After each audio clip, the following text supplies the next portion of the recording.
impressed with the start that Jimmy Tillman's made up there. I think there's real substance to the guy. I think that they are going to be a force this season, a genuine force. I'm not saying that they're going to contend for the title, but I think they can stay in Celtic's coattails. And I do expect them, when the real acid test comes, I expect them to, I'm not saying they're going to blitz through their games and they're going to remain unbeaten. But I think they'll give Rangers, Celtic, I think they'll give them a proper game. I think that this is a proper, credible challenge from Pittodrie this year. How about this for a hospital pass? We've had a comment in Simi Ferry saying hardest possible draw for Celtic. Do you guys think in that draw today, Aberdeen was the hardest possible draw? I think that Rangers would have been looking at that and dreading the possibility of another, quick turnaround and a quick showdown with Celtic, because Brendan Rodgers quite clearly has got their number.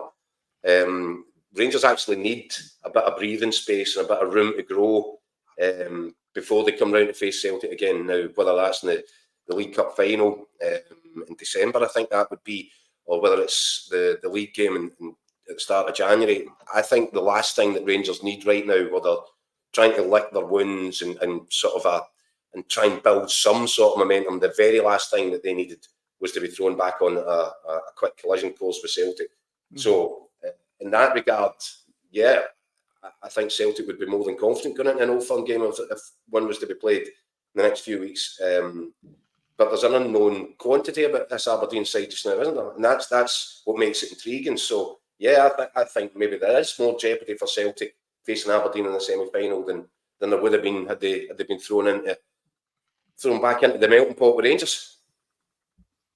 It's a bit of a nightmare for Aberdeen. It's a bit of a nightmare for Aberdeen, right enough. I mean, I didn't go check the records books, but Brendan Rodgers against Aberdeen at Hampden, he must have played them about 140 times and beat them every time. No, it does feel that way, no? It does. They must have seen the draw and went, no, him again. Well, on the comment section, Rangers Easy OK is written in saying Aberdeen haven't played anyone yet. They've played St Mirren and Kelly, both after they played in Europe Thursday night. We'll put them away, no bother. I think he's already got the final lined up. Mick, it's been an absolute pleasure. We'll let you get up the road.